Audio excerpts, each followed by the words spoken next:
ಸ್ನೇಹಿತರೆ, ಜೀವನದಲ್ಲಿ ಎಷ್ಟೋ ದೊಡ್ಡ ಸಂಕಷ್ಟಗಳು ಬಂದರೂ ಕೂಡ ನೀವು ಎಂದಿಗೂ ನಿರಾಶರಾಗಬೇಡಿ. ನಮಸ್ಕಾರ ಸ್ನೇಹಿತರೆ, ಇವತ್ತಿನ ವಿಡಿಯೋಗೆ ನಿಮ್ಮೆಲ್ಲರಿಗೂ ಸ್ವಾಗತ. ಇಂದು ನಿಮ್ಮೆದುರಿಗೆ ತಂದಿರುವ ಈ ವಿಶೇಷ ಜ್ಯೋತಿಷ್ಯ ಕಾರ್ಯಕ್ರಮವು ಧನು ರಾಶಿಗೆ ಶನಿ ಸಾಡೆ ಸಾತಿ 2026 ಕುರಿತು ಸಂಪೂರ್ಣವಾಗಿ ವಿವರಿಸುವುದಾಗಿದೆ. ಮುಂದಿನ ಭಾಗಗಳಲ್ಲಿ ಧನು ರಾಶಿಯವರ ಜೀವನದಲ್ಲಿ ಶನಿ ದಯೆ ಯಾವ ರೀತಿಯ ಪರಿಣಾಮಗಳನ್ನು ತರಲಿದೆ, ಯಾವ ವಿಷಯಗಳಲ್ಲಿ ಎಚ್ಚರಿಕೆ ಅಗತ್ಯ ಮತ್ತು ಯಾವ ಕ್ಷೇತ್ರಗಳಲ್ಲಿ ಶುಭ ಫಲಗಳು ದೊರೆಯಲಿವೆ ಎಂಬುದನ್ನು ಸ್ಪಷ್ಟವಾಗಿ ತಿಳಿದುಕೊಳ್ಳೋಣ. ಮೊದಲನೆಯದಾಗಿ ಸ್ನೇಹಿತರೆ, ಶನಿ ಸಾಡೆ ಸಾತಿ ಎಂದರೆ ಭಯಪಡುವ ವಿಷಯವೇ ಅಲ್ಲ. ಶನಿ ಗ್ರಹವು ನಿಮ್ಮ ಜನ್ಮ ರಾಶಿಯಿಂದ 4ನೇ ಭಾವ ಅಂದರೆ ಚತುರ್ಥ ಭಾವ ಅಥವಾ 8ನೇ ಭಾವ ಅಷ್ಟಮ ಭಾವದಲ್ಲಿ ಸಂಚಾರ ಮಾಡಿದಾಗ ಶನಿ ದಯೆ ಆರಂಭವಾಗುತ್ತದೆ. 2026ರಲ್ಲಿ ಶನಿ ಗ್ರಹವು ಧನು ರಾಶಿಯವರಿಗೆ ಚತುರ್ಥ ಭಾವದಲ್ಲಿ ಸಂಚಾರ ಮಾಡುವುದರಿಂದ ಧನು ರಾಶಿಯವರಿಗೆ ಶನಿ ದಯೆ ಪ್ರಾರಂಭವಾಗುತ್ತದೆ. ಇದನ್ನು ಕೇಳಿ ಯಾರೂ ಆತಂಕ ಪಡಬೇಕಾದ ಅವಶ್ಯಕತೆ ಇಲ್ಲ. ಶನಿ ದಯೆ ಎಂದರೆ ಕಷ್ಟ ಮಾತ್ರ ಎಂಬ ತಪ್ಪು ಕಲ್ಪನೆ ನಮ್ಮ ಸಮಾಜದಲ್ಲಿ ಬಹಳದಾಗಿದೆ. ಆದರೆ ವಾಸ್ತವದಲ್ಲಿ ಅದು ಸತ್ಯವಲ್ಲ. ನನ್ನ ಅನೇಕ ವರ್ಷಗಳ ಜ್ಯೋತಿಷ್ಯ ಅನುಭವದಲ್ಲಿ ನಾನು ಸ್ಪಷ್ಟವಾಗಿ ಕಂಡಿರುವುದೇನೆಂದರೆ, ಶನಿ ದಯೆ ಮತ್ತು ಶನಿ ಸಾಡೆ ಸಾತಿ ಸಮಯದಲ್ಲಿ ಅನೇಕರು ಶೂನ್ಯದಿಂದ ಶಿಖರಕ್ಕೆ ಏರಿರುವ ಉದಾಹರಣೆಗಳು ಇವೆ. ಕೆಲವರು ರಸ್ತೆ ಮೇಲೆ ನಡೆಯುತ್ತಿದ್ದ ಸ್ಥಿತಿಯಿಂದ ದೊಡ್ಡ ಉದ್ಯಮಿ, ಭೂಸ್ವಾಮಿ ಅಥವಾ ಕೋಟ್ಯಾಧಿಪತಿಗಳಾಗಿರುವುದನ್ನು ನಾನು ಸ್ವತಃ ಕಂಡಿದ್ದೇನೆ. ಶನಿ ಗ್ರಹವು ಶಿಕ್ಷೆ ನೀಡಲು ಬಂದಿರುವ ದೇವನಲ್ಲ, ಅವನು ನ್ಯಾಯದ ದೇವರು. ಅವನು ನಿಮ್ಮನ್ನು ಮುರಿಯುವುದಕ್ಕೆ ಅಲ್ಲ, ನಿಮ್ಮೊಳಗಿನ ದುರ್ಬಲತೆಯನ್ನು ತೆಗೆದುಹಾಕಿ ಶಿಸ್ತು, ಸಹನೆ, ಪರಿಶ್ರಮ ಮತ್ತು ಜವಾಬ್ದಾರಿಯನ್ನು ಕಲಿಸಿ ನಿಮ್ಮನ್ನು ಬಲಿಷ್ಠ ವ್ಯಕ್ತಿಯಾಗಿಸುವುದಕ್ಕೆ ಬರುತ್ತಾನೆ. ಶನಿ ನೀಡುವ ಕಷ್ಟಗಳು ಶಾಪವಲ್ಲ, ಅವು ನಿಮ್ಮ ಜೀವನವನ್ನು ಶಾಶ್ವತವಾಗಿ ಸುಧಾರಿಸುವ ದಿವ್ಯ ಪರೀಕ್ಷೆಗಳಾಗಿವೆ. ಎರಡನೇ ವಿಷಯ ಬಂದು ಸ್ನೇಹಿತರೆ, 2026ನೇ ವರ್ಷದಲ್ಲಿ ಶನಿ ಗ್ರಹವು ಮೊದಲು ಉತ್ತರ ಭಾದ್ರಪದ ನಕ್ಷತ್ರದಲ್ಲೂ ನಂತರ ರೇವತಿ ನಕ್ಷತ್ರದಲ್ಲೂ ಸಂಚರಿಸಲಿದೆ. ಆರಂಭದ ಹಂತದಲ್ಲಿ ಶನಿ ತನ್ನದೇ ನಕ್ಷತ್ರದಲ್ಲಿ ಇರುವುದರಿಂದ ಧನು ರಾಶಿಯವರಿಗೆ ಆತ್ಮಬಲ, ಸಹನೆ ಮತ್ತು ಮಾನಸಿಕ ಸ್ಥೈರ್ಯದಲ್ಲಿ ಸ್ಪಷ್ಟವಾದ ಹೆಚ್ಚಳ ಕಾಣಿಸಿಕೊಳ್ಳುತ್ತದೆ. ಈ ಅವಧಿಯಲ್ಲಿ ನೀವು ಎಷ್ಟು ಒತ್ತಡದ ಪರಿಸ್ಥಿತಿಗಳನ್ನೇ ಎದುರಿಸಿದರೂ ಒಳಗಿನಿಂದ ಮುರಿಯದೆ ನಿಂತುಕೊಳ್ಳುವ ಶಕ್ತಿ ನಿಮ್ಮಲ್ಲಿ ಮೂಡುತ್ತದೆ. ಹಿಂದೆ ನೀವು ಭಯಪಟ್ಟು ದೂರವಿಟ್ಟ ಕೆಲಸಗಳನ್ನು ಈಗ ಧೈರ್ಯದಿಂದ ಎದುರಿಸಲು ಶುರು ಮಾಡುತ್ತೀರಿ. ಈ ಶನಿ ಸಂಚಾರದ ಸಮಯದಲ್ಲಿ ಧನು ರಾಶಿಯವರಿಗೆ ಶಾರ್ಟ್ ಟ್ರಾವೆಲ್ಗಳ ಯೋಗ ಬಹಳ ಜೋರಾಗಿ ಕಾಣಿಸುತ್ತದೆ. ಕುಟುಂಬದವರೊಂದಿಗೆ ಚಿಕ್ಕ ಪ್ರಯಾಣಗಳು, ಧಾರ್ಮಿಕ ಕ್ಷೇತ್ರಗಳಿಗೆ ಭೇಟಿ, ತೀರ್ಥಯಾತ್ರೆಗಳು ಮತ್ತು ಉದ್ಯೋಗ ಅಥವಾ ವ್ಯವಹಾರ ಸಂಬಂಧಿತ ಸಣ್ಣ ಸಣ್ಣ ಪ್ರಯಾಣಗಳು ಮತ್ತೆ ಮತ್ತೆ ನಡೆಯುವ ಸಾಧ್ಯತೆ ಇದೆ. ದೀರ್ಘ ಪ್ರಯಾಣಗಳಿಗಿಂತಲೂ ಹತ್ತಿರದ ಸ್ಥಳಗಳಿಗೆ ಆಗಾಗ ಹೋಗುವ ಸಂದರ್ಭಗಳು ಹೆಚ್ಚು ಬರುತ್ತವೆ. ಇದರ ಜೊತೆಗೆ ಆನ್ಲೈನ್ ಚಟುವಟಿಕೆಗಳು, ಡಿಜಿಟಲ್ ಪ್ಲಾಟ್ಫಾರ್ಮ್ಗಳ ಬಳಕೆ ಮತ್ತು ಸೋಷಿಯಲ್ ಸರ್ಕಲ್ ವಿಸ್ತಾರವು ವೇಗವಾಗಿ ಹೆಚ್ಚಾಗುತ್ತದೆ. ವಿಶೇಷವಾಗಿ ಯುವ ಧನು ರಾಶಿಯವರು social media, online work, gaming, digital learning ಅಥವಾ ಇಂಟರ್ನೆಟ್ ಮೂಲಕ ಹೊಸ ಅವಕಾಶಗಳನ್ನು ಕಂಡುಕೊಳ್ಳುವ ಸಾಧ್ಯತೆಗಳು ಬಹಳ ಜಾಸ್ತಿಯಾಗಿವೆ. ಮೂರನೆಯ ವಿಷಯ ಬಂದು ಸ್ನೇಹಿತರೆ, ಶನಿ ಗ್ರಹವು ಚತುರ್ಥ ಭಾವದಲ್ಲಿ ಸ್ಥಿತಿಯಾಗಿರುವುದು ಧನು ರಾಶಿಯವರಿಗೆ ಅತ್ಯಂತ ಮಹತ್ವದ ಸೂಚನೆಗಳನ್ನು ನೀಡುತ್ತದೆ. ಚತುರ್ಥ ಭಾವವು ಭೂಮಿ, ಮನೆ, ಆಸ್ತಿ, ಸುಖ ಸೌಕರ್ಯಗಳು ಮತ್ತು ವಾಹನಗಳ ಭಾವವಾಗಿರುವುದರಿಂದ 2026ನೇ ವರ್ಷದಲ್ಲಿ ಧನು ರಾಶಿಯವರು ಆಸ್ತಿ ಸಂಬಂಧಿತ ಕಾರ್ಯಗಳಲ್ಲಿ ಖಂಡಿತವಾಗಿ ತೊಡಗಿಸಿಕೊಳ್ಳುವ ಸಾಧ್ಯತೆ ಬಹಳ ಬಲವಾಗಿರುತ್ತದೆ. ಹೊಸ ಮನೆ ಖರೀದಿ, ಜಮೀನು ತೆಗೆದುಕೊಳ್ಳುವುದು, ಪ್ಲಾಟ್ ಡೀಲ್, ಮನೆ ನಿರ್ಮಾಣ ಆರಂಭಿಸುವುದು ಅಥವಾ ಹಳೆಯ ಮನೆಯನ್ನು ರಿನೋವೇಷನ್ ಮಾಡುವಂತಹ ಕೆಲಸಗಳು ನಡೆಯಬಹುದು. ಕೆಲವರಿಗೆ ಕುಟುಂಬದ ಆಸ್ತಿ ವಿಚಾರಗಳು ಮುನ್ನಡೆಯುವ ಸೂಚನೆಗಳು ಸಹ ಕಾಣಿಸುತ್ತವೆ. ಒಂದು ವೇಳೆ ಆಸ್ತಿ ಅಥವಾ ಕನ್ಸ್ಟ್ರಕ್ಷನ್ ಸಂಬಂಧಿತ ಕೆಲಸಗಳು ನಡೆಯದೇ ಇದ್ದರೆ ವಾಹನ ಖರೀದಿಯ ಯೋಗ ಪಕ್ಕಾ.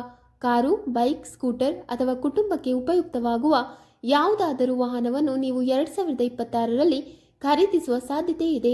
ಇದು ಸಹ ಸಾಧ್ಯವಾಗದಿದ್ದರೆ ಮೂರನೇ ಸ್ಪಷ್ಟ ಸೂಚನೆ ಏನೆಂದರೆ, ಯಂತ್ರ ಅಥವಾ ಮಷಿನರಿ ಸಂಬಂಧಿತ ಹೂಡಿಕೆ, ಉದ್ಯೋಗ, ವ್ಯವಹಾರ ಅಥವಾ ಕೃಷಿಗೆ ಸಂಬಂಧಿಸಿದ ಯಂತ್ರೋಪಕರಣಗಳನ್ನು ಖರೀದಿಸುವ ಅವಕಾಶ ಬರುತ್ತದೆ.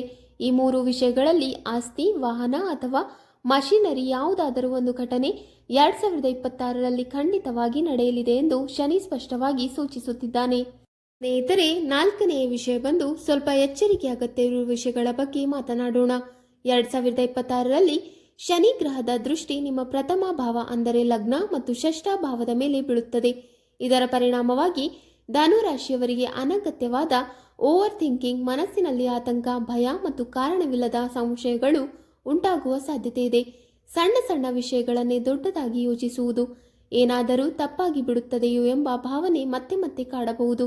ಇದರಿಂದ ಮನಸ್ಸಿಗೆ ಶಾಂತಿ ಕಡಿಮೆಯಾಗುವ ಸಾಧ್ಯತೆ ಇದೆ. ಆರೋಗ್ಯದ ದೃಷ್ಟಿಯಿಂದ ನೋಡಿದರೆ ತಲೆನೋವು, ಬೆನ್ನು ನೋವು, ಜಾಯಿಂಟ್ ಪೇನ್, ಸ್ನಾಯು ನೋವುಗಳು ಕಾಣಿಸಿಕೊಳ್ಳಬಹುದು.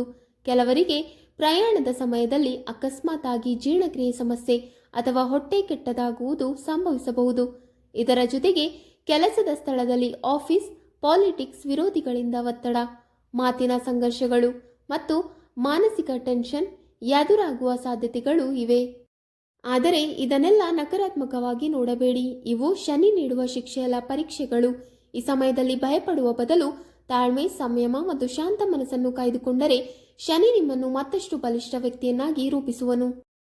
5ನೆಯ ವಿಷಯ ಬಂದು ಜೂನ್ 2026 ನಂತರ ಶನಿ ಗ್ರಹವು ರೇವತಿ ನಕ್ಷತ್ರಕ್ಕೆ ಅಂದರೆ ಬುಧನ ನಕ್ಷತ್ರಕ್ಕೆ ಪ್ರವೇಶಿಸಿದಾಗ ಧನು ರಾಶಿಯವರ ಜೀವನದಲ್ಲಿ ದೊಡ್ಡ ಮಟ್ಟದ ಬದಲಾವಣೆಗಳು ಆರಂಭವಾಗುತ್ತವೆ.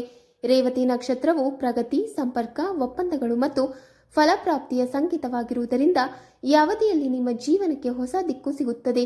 ವಿಶೇಷವಾಗಿ ವಿವಾಹಕ್ಕೆ ಸಂಬಂಧಿಸಿದ ವಿಷಯಗಳಲ್ಲಿ ಪ್ರಬಲ ಯೋಗಗಳು ನಿರ್ಮಾಣವಾಗುತ್ತವೆ.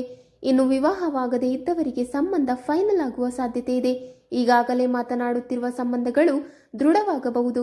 ಇದರ ಜೊತೆಗೆ ಪಾರ್ಟ್ನರ್ಶಿಪ್, ಬಿಸ್ನೆಸ್ ಆರಂಭಿಸುವುದು, ಹೊಸ ವ್ಯವಹಾರ ಒಪ್ಪಂದಗಳು, ಉದ್ಯೋಗ ಬದಲಾವಣೆ, ಪ್ರಮೋಷನ್, ಟ್ರಾನ್ಸ್ಫರ್ ಅಥವಾ ಸರ್ಕಾರಿ ಉದ್ಯೋಗದ ಅವಕಾಶಗಳು ಕೂಡ ಬಲವಾಗುತ್ತವೆ.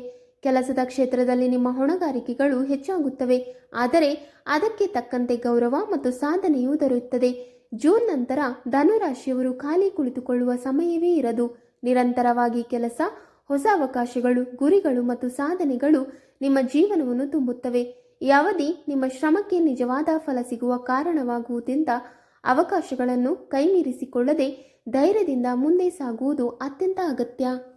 ಸ್ನೇಹಿತರೆ, ಇವಾಗ ಕೊನೆಯದಾಗಿ 2026ನೇ ವರ್ಷದ ಅಂಕವು ಸೂರ್ಯನಿಗೆ ಸಂಬಂಧಿಸಿದೆ ಮತ್ತು ಸೂರ್ಯನು ಧನುರಾಶಿಯವರಿಗೆ ಭಾಗ್ಯಶನಾಗಿರುವುದರಿಂದ ಈ ವರ್ಷ ನಿಮ್ಮ ಭಾಗ್ಯವು ಸಂಪೂರ್ಣವಾಗಿ ನಿಮ್ಮೊಂದಿಗೆ ನಿಲ್ಲುತ್ತದೆ.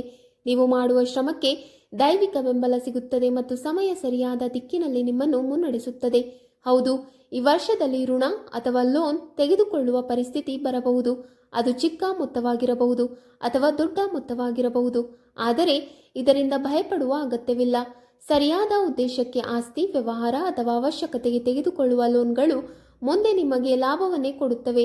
ಈ ಶನಿ ದಯ ಸಮಯದಲ್ಲಿ ಫಲಗಳನ್ನು ಇನ್ನಷ್ಟು ಶಕ್ತಿಶಾಲಿಯಾಗಿ ಮಾಡುವುದಕ್ಕಾಗಿ ಕೆಲವು ಸರಳ ಆದರೆ ಪರಿಣಾಮಕಾರಿ ಉಪಾಯಗಳನ್ನು ಪಾಲಿಸುವುದು ಅತ್ಯಂತ ಮುಖ್ಯ. ಪ್ರತಿದಿನ ವಿಷ್ಣು ಸಹಸ್ರನಾಮ ಪಠಣ ಮಾಡುವುದರಿಂದ ಮನಸ್ಸಿಗೆ ಶಾಂತಿ ದೊರೆಯುತ್ತದೆ ಮತ್ತು ಗ್ರಹ ದೋಷಗಳ ಪ್ರಭಾವ ಕಡಿಮೆ ಆಗುತ್ತದೆ. ಜೊತೆಗೆ ಗುರು ಬೀಜ ಮಂತ್ರ ಓಂ ಗ್ರಾಂ ಗ್ರೀಂ ಗ್ರೌಂ ಸ್ವಂ ಗುರುವೇ ನಮಃವನ್ನು 108 ಬಾರಿ ಜಪಿಸುವುದು ಧನುರಾಶಿಯವರಿಗೆ ವಿಶೇಷವಾಗಿ ಶುಭಕರ. ಹನುಮಾನ್ ಚಾಲಿಸೆಯ ನಿಯಮಿತ ಪಠಣ ಭಯ, ನಕಾರಾತ್ಮಕ ಶಕ್ತಿಗಳು ಮತ್ತು ಮನೋಭಾರವನ್ನು ದೂರ ಮಾಡುತ್ತವೆ. ಹಾಗೆಯೇ ಶನಿ ಗ್ರಹದ ಅನುಕೂಲಕ್ಕಾಗಿ ಓಂ ಪ್ರಾಂ ಪ್ರೀಂ ಪ್ರೌಂ ಸೋಂ ಶನೇಶ್ವರಾಯ ನಮಃ ಎಂಬ ಮಂತ್ರ 108 ಬಾರಿ ಜಪಿಸುವುದು ಶನಿ ದಯದ ಕಠಿಣತೆಯನ್ನು ಕಡಿಮೆ ಮಾಡಿ ಜೀವನದಲ್ಲಿ ಸ್ಥಿರತೆ ಮತ್ತು ಯಶಸ್ಸನ್ನು ನೀಡುತ್ತದೆ.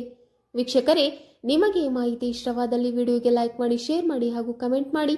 ಇಂತಹ ಮುಂದಿನ ವಿಡಿಯೋಸ್ಗಳಿಗಾಗಿ ನಮ್ಮ ಚಾನಲ್ ಅನ್ನು ಸಬ್ಸ್ಕ್ರೈಬ್ ಮಾಡಿ. ಧನ್ಯವಾದಗಳು.